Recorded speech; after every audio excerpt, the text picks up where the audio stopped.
आज तक कभी किसी प्रधानमंत्री के खिलाफ अपशब्द इस्तेमाल नहीं किए, लेकिन आज हमारी मजबूरी है, हम ये कह रहे हैं कि देश का जो प्रधानमंत्री है गांडू है।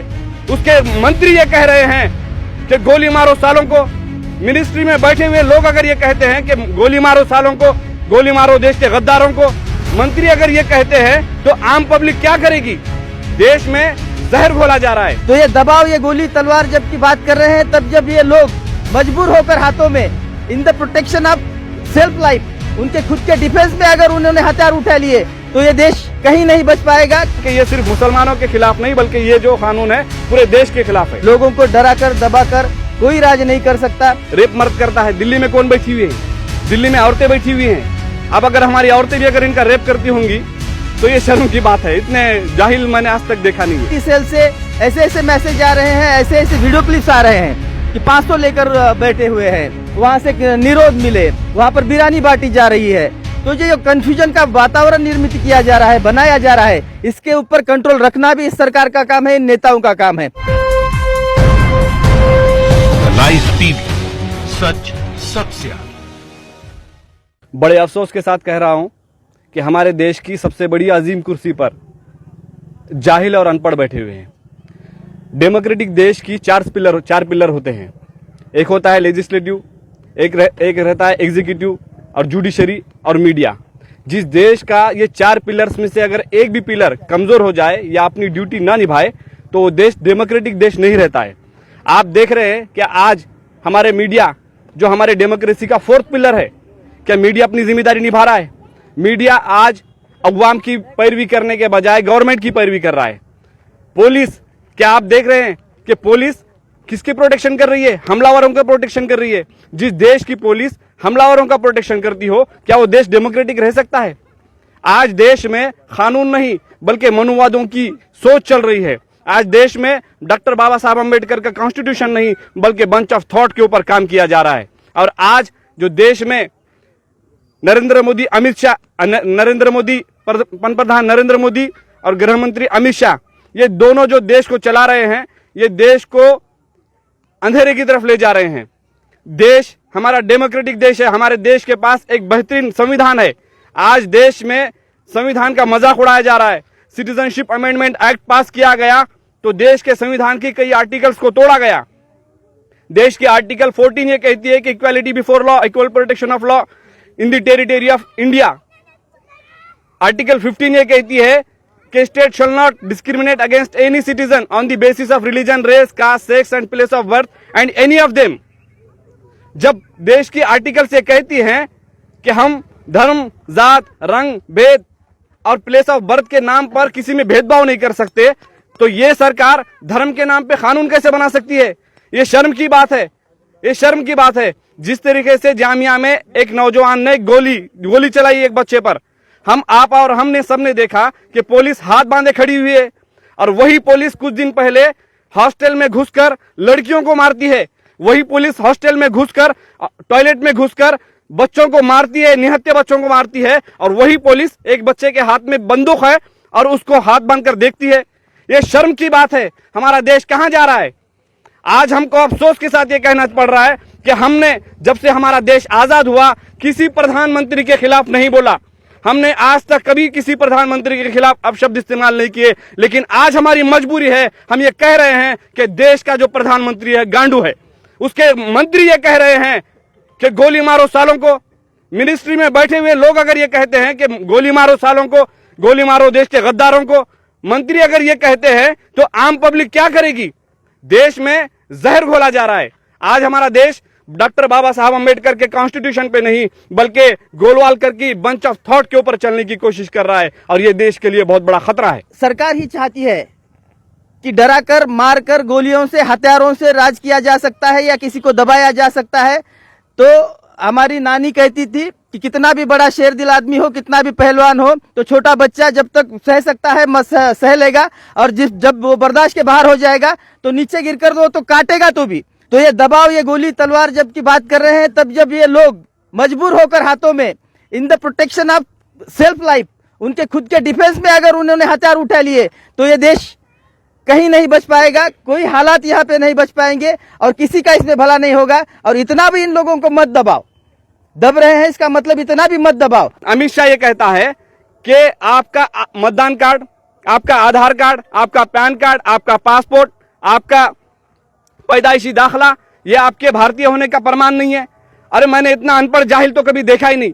जिसके पास मतदान कार्ड है, जो वोट करके सरकार बना सकता है, जो आदमी जो सिटीजन है, मतदान कार्ड किसके पास रहता है? जो इस देश का सिटीजन है, जो भारतीय है। जो आदमी अपने मतदान कार्ड को दिखाकर मतदान करता है और सरकार बनाता है, वो सरकार ये कहती है कि वो सिटीजन नहीं है। जब वो सिटीजन नहीं है तो ये अमित शाह की गवर्नमेंट कैसे है? लोगों को डराकर दबाकर कोई राज नहीं कर सकता। और ये जो आज चल रहा है इस देश में माहौल कि हिंदू और मुसलमानों को बांटने की जो राजनीति चल रही है, इनकी राजनीति में देश का पूरा नुकसान होगा, देश पूरा ध्वस्त हो जाएगा। ये इन्हें भी समझ में आ रहा होगा, नहीं आ रहा है तो उन्हें समझ में आना चाहिए। आज हमारी मुस्लिम बहनें कई दिनों तक रात भर छोटे छोटे बच्चे लेकर कहीं मैदान में आंदोलन कर रही हैं, कहीं रास्तों पे आंदोलन कर रही है, और उसके बजाय ये लोग, ये IT सेल किसकी है पता नहीं है। लोग कहते हैं बीजेपी की है, लोग कहते हैं कांग्रेस की है, देश का माहौल बिगाड़ना चाहते हैं। मगर देश के जो भी जिम्मेदार अधिकारी है, जो भी जिम्मेदार नेता है, उनकी जिम्मेदारी है कि जो भी अफवाहें फैला रहा है, अब वो माँ बहनें वहां पे छोटे छोटे बच्चे लेकर आंदोलन कर रही है, उसके ऊपर IT सेल से ऐसे ऐसे मैसेज आ रहे हैं, ऐसे ऐसे वीडियो क्लिप्स आ रहे हैं कि 500 लेकर बैठे हुए हैं, वहां से निरोध मिले, वहां पर बिरानी बांटी जा रही है। तो जो कंफ्यूजन का वातावरण निर्मित किया जा रहा है, बनाया जा रहा है, इसके ऊपर कंट्रोल रखना भी इस सरकार का काम है, इन नेताओं का काम है। जब बड़े बड़े ओहदे वाले नेता ही लोगों में कंफ्यूजन पैदा करे, एक समर्थन में बोले, एक विरोध में बोले, तो ये अधिकारी लोग भी क्या करेंगे और इनकी जिम्मेदारी क्या है, ये समझना चाहिए। अधिकारी सभी जनता की सुरक्षा के लिए होते हैं, पुलिस डिपार्टमेंट सभी जनता की सुरक्षा के लिए होती है, लेकिन आज पुलिस वालों से डर लगने लगा है लोगों को। आज लोग डर के मारे आवाज उठाने में परेशान हो रहे हैं, डर के मारे चुप रहो ऐसा वातावरण बनाया जा रहा है। फिर भी जो लोगों को समझ रहा है कि हमारी आने वाली पीढ़ियों पर ये जो कानून है, इससे इतना बड़ा परिणाम होगा कि हमें देश में रहने भी दिया जाएगा कि नहीं दिया जाएगा, हमारे बच्चों को क्या कैंपों में रहना पड़ेगा। रेप कौन करता है? मर्द करता है ना, रेप मर्द करता है। दिल्ली में कौन बैठी हुई है? दिल्ली में औरतें बैठी हुई हैं। अब अगर हमारी औरतें भी अगर इनका रेप करती होंगी तो ये शर्म की बात है। इतने जाहिल मैंने आज तक देखा नहीं है। और सवाल ये पैदा होता है कि जिन लोगों के हाथ में हथियार हैं उनसे तो देश को कोई खतरा नहीं, लेकिन जो इस संविधान के ऊपर चलते हुए, हमारा कॉन्स्टिट्यूशनल राइट का यूज करते हुए, हमारी अपनी मांगों को मनवाने के लिए गवर्नमेंट के खिलाफ संवैधानिक तरीके से कानून के दायरे में रहते हुए अगर कोई मांग कर रही है तो उनसे इनको डर है। लेकिन जिन लोगों के हाथ में हथियार है, जिन लोगों के हाथ में वेपन्स हैं, उनसे इनको कोई डर नहीं है। ये लोग आज इस देश के एकता से डरे हुए हैं। ये लोग अब तक ये समझ रहे थे कि इनके हथियारों से देश पर हुकूमत करेंगे, लेकिन आज इस देश का हिंदू, मुसलमान, सिख, ईसाई हर कोई जमहूरी तरीके से इनका मुकाबला करने के लिए तैयार है। और अमित शाह ने यह कहा कि इस कानून के वक्त में हम 1 इंच भी पीछे नहीं हटेंगे।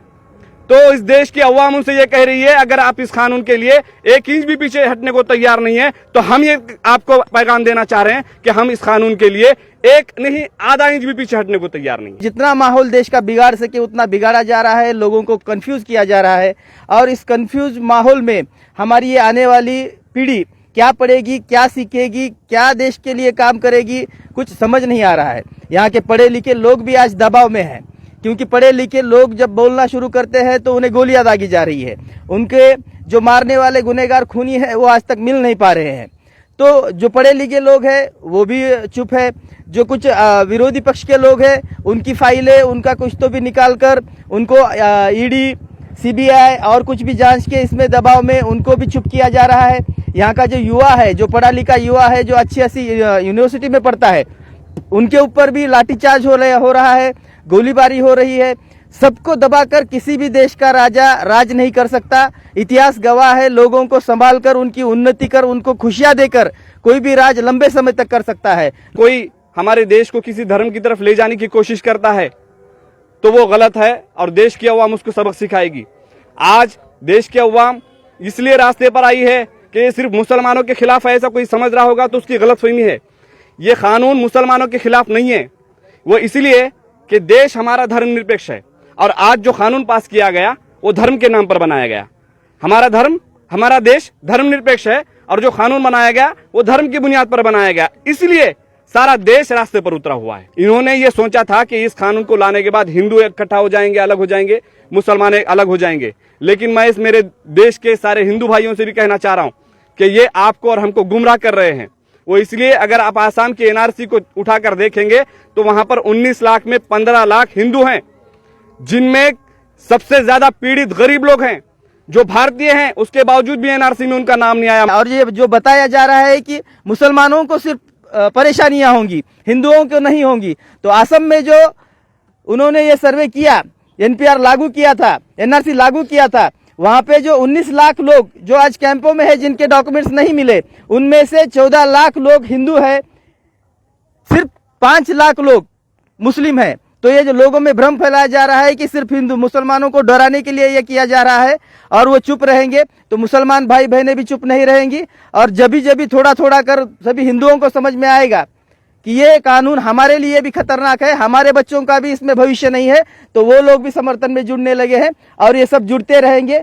अगर इस देश की सरकार को, यहाँ के अधिकारियों को, यहाँ के बुद्धिजीवी लोगों को और यहाँ के नेताओं को अगर इस देश की भलाई करनी है, अगर इस देश में शांति अमन अगर प्रस्थापित करना है, तो इन लोगों को इस कानून के बारे में दोबारा सोचना पड़ेगा, लोगों को समझाना पड़ेगा, कंफ्यूज करने की बजाय लोगों को समझाना पड़ेगा। और ये नहीं चाहते ऐसा लग रहा है, इसलिए जब तक ये कानून नहीं लगाएंगे, ऐसा वादा सरकार से नहीं आता, तब तक की आवाम चुप बैठने वाली नहीं है। ये लोग भारत का संविधान बदलकर मनुस्मृति के ऊपर देश को चलाना चाह रहे हैं, जो हम कभी होने नहीं देंगे। आज ये लोग सोच रहे थे कि मुसलमान इकट्ठा हो जाएंगे, मुसलमानों, जिस तरीके से हमने ट्रिपल तलाक लाया, मुसलमानों ने थोड़ा सा चीखा चिल्लाया, बैठ गए, उसी तरीके से इस मसले में भी उन्होंने सोचा था कि मुस्लिम अलग हो जाएंगे, हिंदू पूरे एक हो जाएंगे। लेकिन इस देश का हिंदू पढ़ा लिखा है, उसने ये समझा कि ये सिर्फ मुसलमानों के खिलाफ नहीं, बल्कि ये जो कानून है पूरे देश के खिलाफ है। इसलिए आज पूरी देश की अवाम इन दोनों के खिलाफ रास्ते पर उतरी हुई है और जब तक ये कानून रद्द नहीं होगा, इस देश की अवाम खामोश बैठने वाली नहीं है। लाइव टीवी, सच सबसे आगे।